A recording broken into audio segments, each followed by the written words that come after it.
Hello dear students of class 11th। आज हमारा जो चैप्टर चल रहा है सर्कुलेशन ऑफ बॉडी फ्लूइड्स, उसमें मैं आप लोगों को सबसे पहले मैंने आपको ब्लड सर्कुलेटरी सिस्टम के बारे में समझा दिया था और उसमें मैंने आप लोगों को हार्ट की स्ट्रक्चर, उसके बाद ऐसे नोड को पेस मेकर क्यों कहते हैं, उसके बाद ब्लड प्रेशर जो है वो ब्लड प्रेशर कितना होता है, ठीक है ना, एक हेल्दी पर्सन का, ठीक है ना। ये सारी चीजें हम लोग अभी तक समझ चुके हैं। अब इसी में हम लोग आगे, मैं आपको एक बिल्कुल एकदम शार्ट में हमारे हार्ट में जो ब्लड का सर्कुलेशन किस टाइप से होता है उस टाइप को, उसको मैं एक बार और आपको डबल से रिवाइज करवा रहा हूँ। उसके बाद हम लोग ईसीजी पढ़ेंगे और फिर हार्ट की डिजीज के बारे में समझेंगे। जो ब्लड का सर्कुलेशन होता है हमारे अंदर, आप लोगों को मालूम है, मैं बार बार बता चुका हूँ कि मनुष्य के अंदर मायोजेनिक हार्ट पाया जाता है और हमारे अंदर डबल ब्लड सर्कुलेशन होता है, मतलब दोहरा रक्त परिसंचरण पाया जाता है। The same blood comes twice in the heart, मतलब जो हमारा ब्लड है एक ही सर्कुलेशन में दो बार हार्ट के अंदर सर्कुलेट होता है। एक जो ब्लड सर्कुलेशन होता है उसको हम लोग पल्मोनरी ब्लड सर्कुलेशन कहते हैं और दूसरा कहलाता सिस्टेमिक ब्लड सर्कुलेशन, ठीक है। और ये उन सभी ऑर्गेनिजम्स के अंदर प्रेजेंट होता है जिनके अंदर हार्ट में कंप्लीटली फोर चेम्बर्ड होते हैं, या जिनका हार्ट कंप्लीटली फोर चेम्बर्ड होता है, मतलब जिनका हृदय चार कक्षीय होता है। हमारा जो हार्ट है मायोजेनिक है, मैं आपको बार बार बता चुका हूँ, पेरिकार्डियम से घिरा हुआ रहता है, मतलब हार्ट के चारों ओर एक लेयर होती है, उस लेयर को, उस मेम्ब्रेन को पेरिकार्डियम कहते हैं। पेरिकार्डियम जो रहती है वो फिर तीन भागों में बटी होती है, एपिकार्डियम, मीजोकार्डियम और एंडोकार्डियम। तो अब आप लोगों को ब्लड सर्कुलेशन के बारे में बता देते हैं। अभी हार्ट का जो डायग्राम है अपना पूरा बना भी है बोर्ड पे, ठीक है ना। तो इसमें सबसे पहला जो हमारा ब्लड है इम्प्योर ब्लड, वो इम्प्योर ब्लड दोनों वेना कावा से, मतलब दोनों महाशिरा से जो हमारा जो अशुद्ध रक्त है वो अशुद्ध रक्त दोनों वेना कावा कलेक्ट करती है, मतलब दोनों महाशिराएं उस रक्त को इकट्ठा करती हैं और दोनों उसे राइट आरिकल में डाल देती है। राइट आरिकल से राइट वेंट्रिकल में ब्लड चला जाता है। जो राइट आरिकल और राइट वेंट्रिकल की जो ओपनिंग है उसे गार्ड करता है ट्राइकस्पिड वाल्व। फिर उसके बाद जो राइट वेंट्रिकल से जो ब्लड होता है, जहाँ आरिकल वेंट्रिकल में खुलता है उसको हम लोग आरिकुलो वेंट्रिकुलर अपर्चर कहते हैं, हिंदी में उसे आलिंद नीले छिद्र कहते हैं। फिर राइट वेंट्रिकल से जो ब्लड होता है उसको पल्मोनरी एओर्टा में पंप कर दिया जाता है। पल्मोनरी एओर्टा से जो ब्लड होता है वो हमारे लंग्स में जाता है। जो राइट वेंट्रिकल और पल्मोनरी एओर्टा के बीच में, मतलब राइट वेंट्रिकल से ब्लड पल्मोनरी एओर्टा में चला जाए बट पल्मोनरी एओर्टा से वापस ब्लड राइट वेंट्रिकल में ना आए, तो इनका जो ओपनिंग है वो ओपनिंग जो गार्डेड होती है वो आपकी होती है सेमी लूनार वाल्व से, जिसको हिंदी में हम लोग अर्धचंद्राकार कपाट कहते हैं। फिर जो हमारा ब्लड है अब वो लंग्स में चला गया, लंग्स में ब्लड का ऑक्सीजनेशन होता है, शुद्धिकरण होता है। अब शुद्धिकरण होने के बाद जो ब्लड होता है वो ब्लड को पल्मोनरी वेन या पल्मोनरी शिरा कलेक्ट कर लेती है और वो पल्मोनरी वेन जो रहती है वो उस शुद्ध रक्त को लेफ्ट आरिकल में डाल देती है। लेफ्ट आरिकल से ब्लड लेफ्ट वेंट्रिकल में चला जाता है। लेफ्ट आरिकल लेफ्ट वेंट्रिकल में खुलता है तो वहां पर भी आरिकुलो वेंट्रिकुलर अपर्चर होता है, आलिंद नीले छिद्र होता है।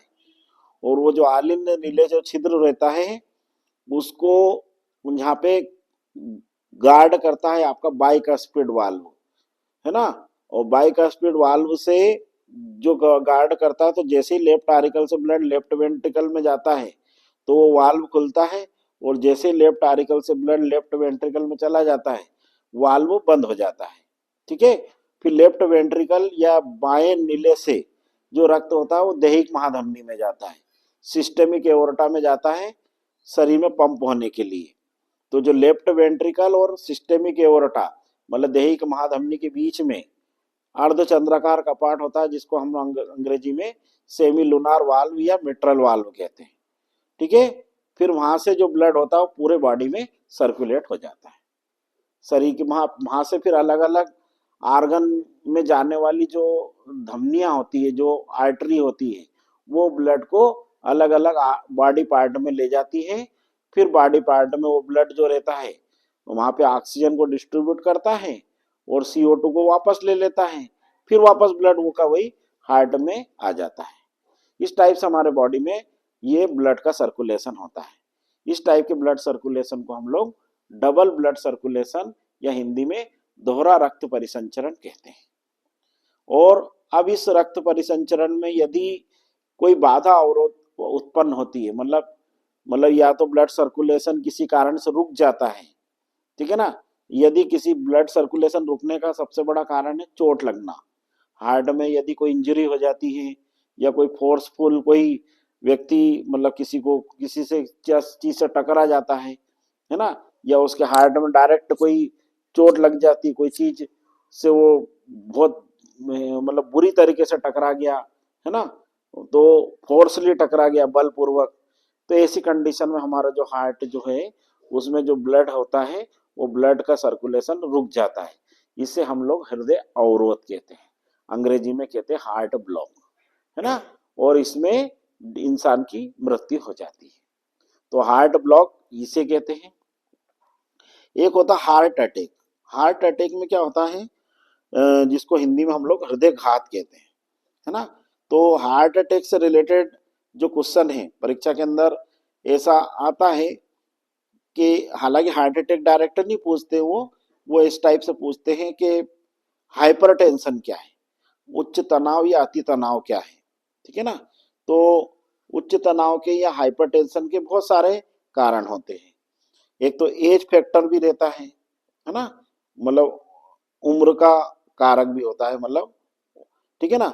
दूसरा होता है हाई ब्लड शुगर लेवल, मतलब इंसान के अंदर उच्च शर्करा का रक्त स्तर, है ना, व्यक्ति को मतलब डायबिटीज है ना, या हाई ब्लड कोलेस्ट्रॉल लेवल, उच्च रक्त का कोलेस्ट्रॉल में रक्त का मतलब ब्लड कोलेस्ट्रॉल लेवल का हाई होना, ठीक है ना।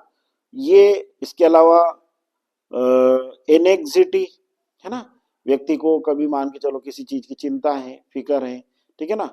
और इसके अलावा जो होता है ब्लड में सोडियम जो होता है, सोडियम आयन जो है उसका लेवल हाई होना, क्योंकि सोडियम जो रहता है वो ब्लड प्रेशर को बढ़ाने वाला एलिमेंट होता है, ठीक है ना। इसके अलावा जो होता है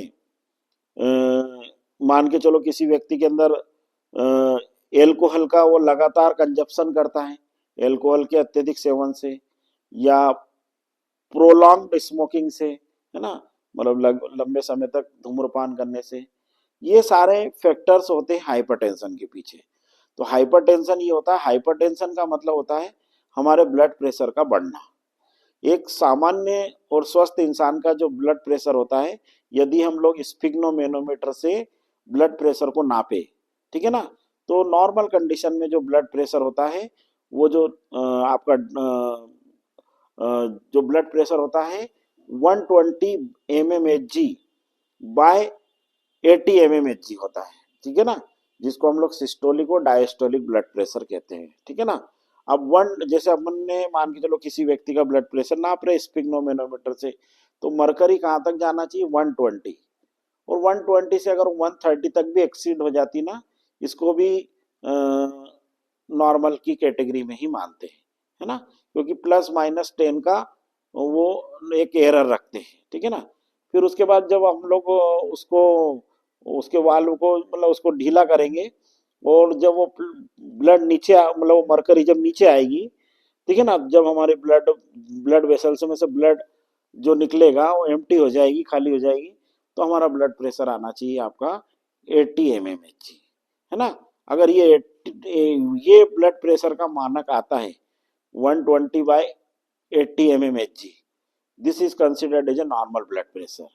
अब इस ब्लड प्रेशर का जो मैंने अभी आपको कारण बताए, इन कारणों से ब्लड प्रेशर का या बढ़ना, हाई बीपी मतलब high blood pressure lead to the risk of heart attack, इससे हृदयघात होने की संभावना बढ़ जाती है ना। और हार्ट अटैक में क्या होता है कि जो हमारा ब्लड होता है उस ब्लड में इनसफिशियंट ब्लड का सप्लाई होता है, क्योंकि हमारे जो रक्त को, हमारे हार्ट को जो ब्लड पंप करने वाली जो कोरोनरी आर्टरी है, उस कोरोनरी आर्टरी में कोलेस्ट्रॉल का डिपोजिशन हो जाता है, मतलब हमारी जो आर्टरी और वेन्स जो रहती है ना, इस टाइप की रहती, पाइप जैसी है वो।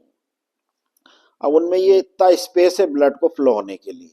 अब उसमें अगर कोलेस्ट्रॉल जम गया तो वो क्या हो जाती है, स्टिफ हो जाती है, मतलब कठोर हो जाती है, और उनको उनकी रक्त को पंप करने मतलब रक्त को ले जाने की जो कैपेसिटी, उसमें ब्लड जो रहता है ना, आप हाई मतलब कभी कम ज्यादा या कभी कम जाएगा कभी ज्यादा जाएगा, ठीक है ना। मतलब ब्लड एक इरेगुलर वे में हार्ट में जाएगा, ठीक है ना। अब इरेगुलर वे में जाएगा तो हार्ट को ऑक्सीजन की कमी हो जाएगी, मतलब heart it self need oxygen, और वो ऑक्सीजन उनको काहे से मिलेगी, जब वो कोरोनरी आर्टरी जब वो हार्ट की मसल्स में ब्लड को पंप करेगी।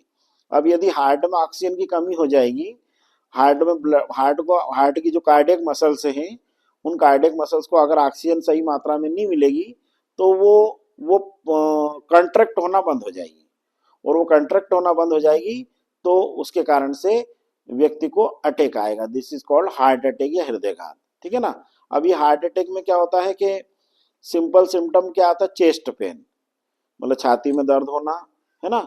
लेफ्ट आर्म में जो पेन होगा, ये बाई भुजा जो है अपनी, इसमें यहाँ से दर्द स्टार्ट होगा, वो दर्द धीरे धीरे धीरे धीरे कंधे तक, वो पूरी छाती में आएगा वो, ठीक है ना।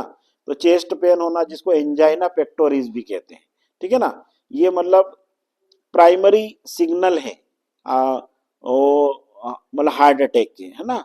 अब अगर मान के चलो इससे कोई व्यक्ति पहले प्रिकॉशनरी मेजर अपना ले कि वो अपना ईसीजी करवा ले, इलेक्ट्रोकार्डियोग्राफी करवा ले, तो इलेक्ट्रोकार्डियोग्राफी से करवा ले, और अगर वो जो जो फैक्टर उस ब्लड प्रेशर को बढ़ा रहे हैं, है ना, या वो अपना बाईपास सर्जरी करवा ले, है ना, समझ में आए कि नहीं, तो उसका उसकी जो हार्ट अटैक की जो आने की जो पॉसिबिलिटी वो कम हो जाएगी, ठीक है ना।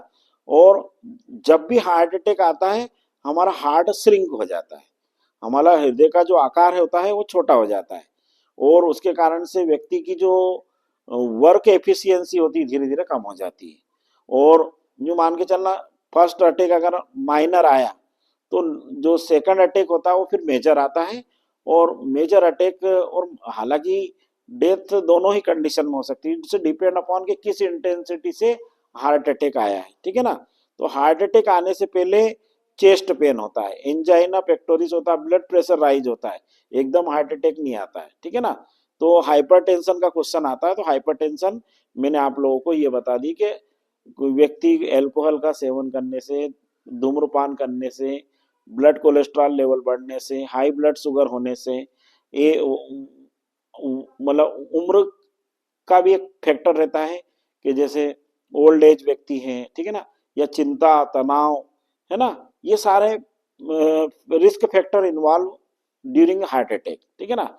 और जब हार्ट अटैक आता है तो इंसान को अगर मान के चलो तुरंत अगर उसको या तो जैसे अगर अटैक आ ही गया तो उसे फिर अपन लोग क्या काम करें, सीपीआर दें, ठीक है ना, समझ में आए कि नहीं, ठीक है ना। वो सीपीआर देंगे तो भी वो क्या हो सकता है, व्यक्ति बढ़ सकता है, मतलब बच सकता है, ठीक है ना। या उसे तुरंत एज सुन एज हम लोग उसे किसी हॉस्पिटल में एडमिट करें, अगर वो इस मतलब बहुत मिनट्स का खेल रहता है, अगर इसमें ज़्यादा समय अगर लग गया तो इंसान की डेथ भी हो सकती है।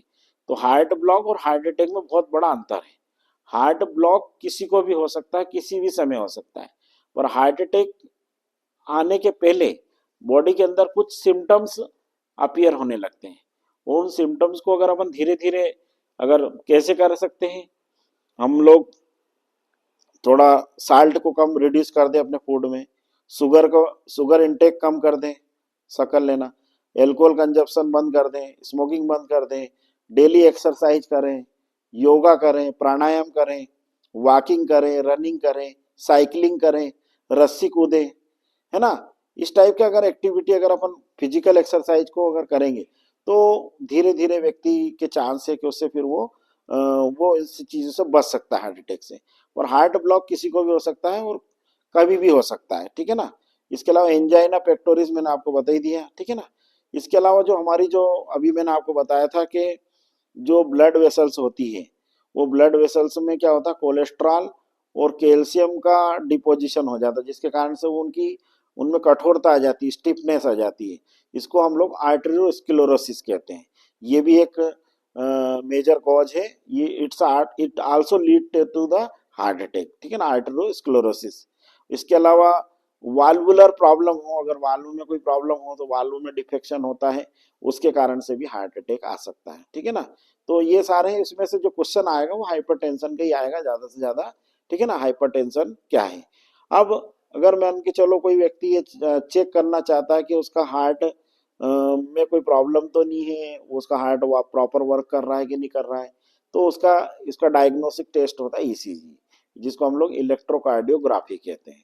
ईसीजी करवाने से क्या होगा, ईसीजी हमारे हार्ट के अंदर जितनी भी कार्डियक इम्पल्सेस जनरेट होती है, जो SA node, AV node, Purkinje fiber, है ना, से जाती है हमारे हार्ट की वॉल में, उनमें कार्डियक जो एक्टिविटी होती है उनको एक्सटर्नली रिकॉर्ड करता है।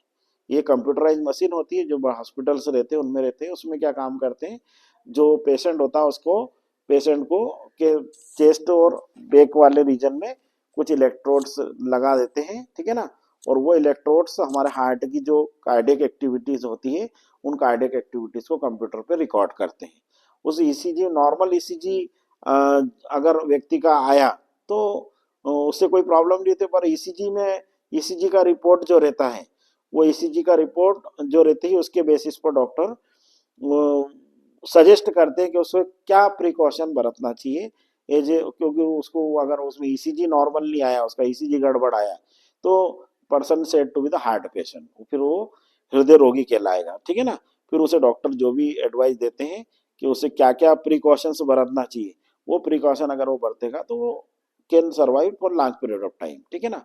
और अगर जो फैक्टर एग्जिस्ट हो रहे हैं और उनको हम लोग हटा ही नहीं रहे, तो फिर वो मतलब element of risk factor increases, मतलब जो रिस्क है, रिस्क का कारण है हार्ट अटैक जिसके कारण से आने वाला है, वो अगर हमने अवॉइड ही नहीं करे, हम लोग अपनी एक्टिविटी में कोई चेंज ही नहीं लाए, तो फिर वो अटैक आ सकता है, ठीक है ना। तो ईसीजी जो है, एंथोवेन एक साइंटिस्ट थे, उन्होंने सबसे पहले इस टेक्निक को डिस्कवर किया था, और इसका पूरा नाम होता है इलेक्ट्रोकार्डियोग्राफी, ठीक है ना। और इसको इलेक्ट्रोकार्डियोग्राम, इसका इलेक्ट्रोकार्डियोग्राफ एक इसका एक वो निकल के आता है, उसको डॉक्टर जो रहते हैं, जो हार्ट स्पेशलिस्ट रहते हैं, वो उसको देखकर उसका फिर आगे का फर्दर ट्रीटमेंट स्टार्ट करते हैं, ठीक है ना। तो ये ईसीजी हो गया। ईसीजी का भी क्वेश्चन आ सकता है, ईसीजी का फुल फॉर्म आ सकता है।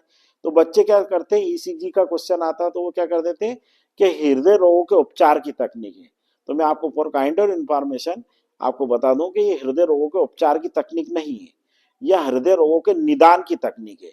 It is a technique of diagnosis of heart disease, या हार्ट प्रॉब्लम्स को चेक करने की या जांचने की तकनीक है ना। मतलब ये उपचार की तकनीक नहीं है। उपचार तो कब स्टार्ट होगा, जब ईसीजी करेंगे, ठीक है ना। और ईसीजी का फुल फॉर्म भी आता है, और कभी कभी 2 या 3 नंबर में क्वेश्चन भी आ जाता है ईसीजी क्या है, ठीक है ना।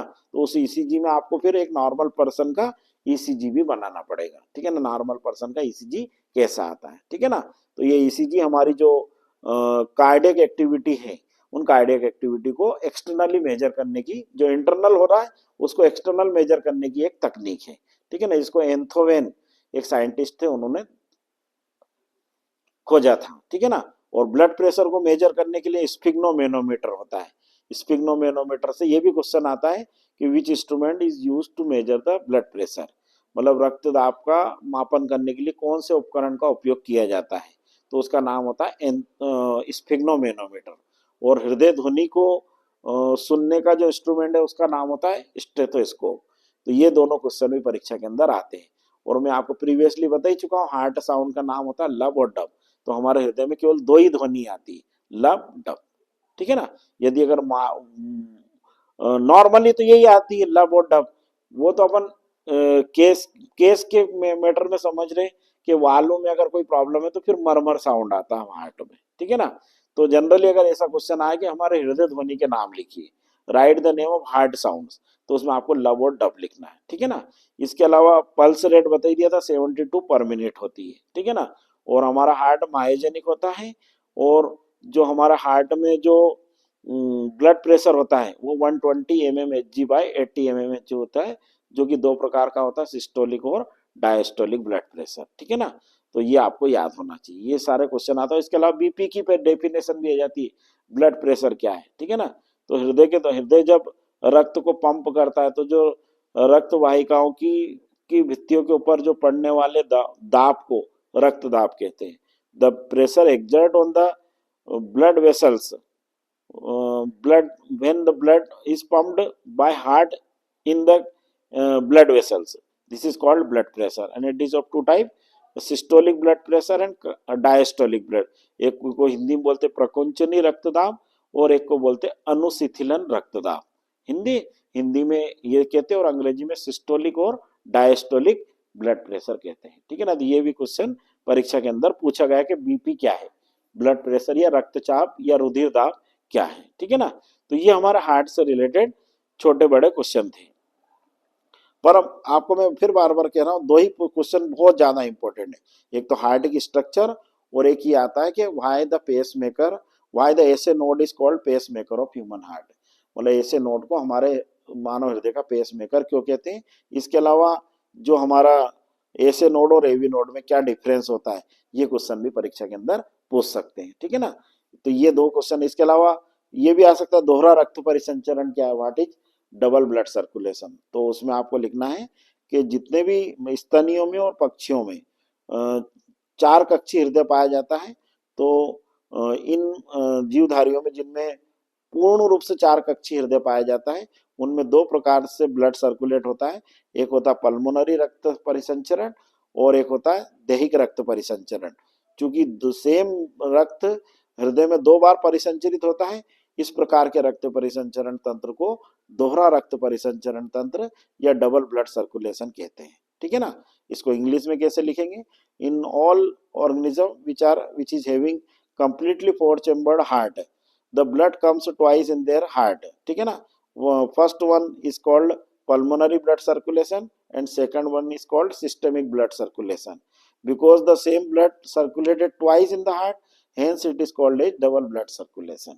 तो ये भी क्वेश्चन परीक्षा के अंदर आता है। इसमें ये दोनों पॉइंट को आपको मेंशन करना पड़ेगा, पल्मोनरी ब्लड सर्कुलेशन और सिस्टमिक ब्लड सर्कुलेशन। और अभी मैंने आपको प्रीवियस थोड़ी देर पहले इस वीडियो को स्टार्ट करने से पहले जो मैंने रक्त परिसंचरण का जो पद बनाया था, पद समझाया था कि कहाँ राइट महाशिरा, अग्र महाशिरा, पश्चिम महाशिरा, right auricle, right ventricle, pulmonary aorta, है ना। फिर उसके बाद लंग्स, फिर left auricle, pulmonary vein, left auricle, left ventricle, systemic aorta. इसको आपको बनाना पड़ेगा इंग्लिश में। इंफीरियर वेना का हुआ, सुपीरियर वेना का हुआ, right auricle, left ventricle, sorry right ventricle, फिर pulmonary aorta, lungs, left auricle, pulmonary vein, left auricle, left ventricle, systemic aorta और बॉडी पार्ट्स। ये अगर आप बना दोगे तो आपका ये डबल ब्लड सर्कुलेशन का क्वेश्चन बहुत ही क्लासिकल आंसर तैयार हो जाएगा, ठीक है ना। तो ये हमारे क्वेश्चन थे हमारे हार्ट। मैंने आपको शुरुआत में बताया था कि ह्यूमन बीइंग का ब्लड सर्कुलेटरी सिस्टम तीन कंपोनेंट से मिलकर बना, एक हार्ट, दूसरा होता ब्लड वेसल्स और तीसरा होता ब्लड। इसमें हमारा जो पहला पोर्शन है आज हार्ट, वो कंप्लीट हो गया। ब्लड वेसल्स में आपको मैं बता ही चुका हूँ बीच बीच में, ब्लड वेसल्स, बड़ी ब्लड वेसल्स को हम लोग एओर्टा कहते हैं, है ना, और वेना कावा कहते हैं। एओर्टा से निकलती आर्टरी और वेना कावा से निकलती वेन्स। फिर इन आर्टरीज और वेन से और फाइन ब्लड वेसल्स निकलती है, जो बाल जैसी रहती है, इनको बोलते हैं रक्त केशिकाएं हिंदी में, अंग्रेजी में कहते हैं ब्लड कैपिलरीज, ठीक है ना। इनमें से आर्टरीज और वेन्स में डिफरेंस, जनरली ये 10th स्टैंडर्ड का क्वेश्चन है, पर कभी कभी 11th में भी पूछ लेते हैं कि धमनी और शिरा में क्या प्रमुख अंतर है, ठीक है ना। तो वो आपको मैं शुरुआत में बता चुका हूं, पर एक बार और रिसाइट कर देता हूं कि जो धमनियां रहती है उनमें शुद्ध रक्त बहता है, ठीक है ना। मतलब इन arteries pure blood flows accept pulmonary artery, pulmonary धमनी को छोड़कर। वे सिराओं में अशुद्ध रक्त बहता है केवल पल्मोनरी सिरा को छोड़कर, एक्सेप्ट पल्मोनरी वेन, ठीक है। जो धमनियां रहती है वो धमनियां डिस्ट्रीब्यूटिंग ब्लड वेसल्स होती है, मतलब वितरक रक्त वाहिकाएं होती है, मतलब वो ब्लड को ले जाती, मतलब डिस्ट्रीब्यूट करती है ऑर्गन्स में। और जो वेन्स होती है, जो सिराएं होती है, वो कलेक्टिंग ब्लड वेसल्स है, संग्राहक रक्त वाहिकाएं होती है, ठीक है ना। या रक्त, हाँ रक्त वाहिकाएं होती है ना। धमनियां जो रहती है उन धमनियां गहराई में स्थित होती है, डीपली सीटेड, और वेन्स सुपरफिशियल होती है, ऊपर की ओर स्थित होती है। धमनियों में कपाट नहीं पाए जाते, सिराओं में कपाट पाए जाते हैं, ठीक है ना। समझ में आया कि नहीं। तो ये आप लोग छोटे छोटे ऐसे पॉइंट बना के, और धमनियों में केवल ऑक्सीजनेटेड ब्लड रहता है और सिराओं में डीऑक्सीजनेटेड ब्लड रहता है, ठीक है ना। वेन्स में डीऑक्सीजनेटेड ब्लड रहता है। एक दो आप नाम लिख दो इनके आर्टरी की, जैसे आर्टरी में लिख दो कोरोनरी आर्टरी, है ना, पल्मोनरी आर्टरी, रीनल आर्टरी, है ना। समझ में आएगी नहीं। ये दो तीन नाम लिख दो, इधर लिख दो, इनका जस्ट अपोजिट हो जाएगा, ठीक है ना। Pulmonary vein, renal vein, coronary when, इस टाइप से आपका ये ब्लड और आर्टरीज और वेन्स में भी डिफरेंस हो जाएगा, ठीक है ना। और ऐसा क्वेश्चन भी आ सकता है कि सिराओं में कपाट क्यों पाए जाते, धमनियों में कपाट नहीं पाए जाते, सिराओं में पाए जाते क्यों, है ना। तो उसका कारण क्या है कि जो कि सिराएं अशुद्ध रक्त को ले जाती है अंगों से हृदय की ओर, तो वो अशुद्ध रक्त वापस हृदय में ना, अंगों में ना जाए, इसलिए उनमें कपाट पाए जाते हैं। और चूंकि धमनियों में शुद्ध रक्त बहता है इसलिए उनमें कपाट नहीं पाए जाते, ठीक है ना। Because veins carrying the impure blood from organs to heart, ठीक है ना, so that this impure blood could not reach to the organs, है ना, so that they contain veins, and while the arteries are carrying the pure blood, hence they does not contain valve, ठीक है ना। तो ये answer भी आप लोग उसमें लिख सकते हो, ठीक है ना। अब हम लोग हमारा जो ब्लड वाला जो पोर्शन है, इसका थर्ड पॉइंट है, वो हम लोग कल से स्टार्ट करेंगे। और इस वीडियो को आप ज़्यादा से ज़्यादा लाइक करें, शेयर करें। Okay, all the best.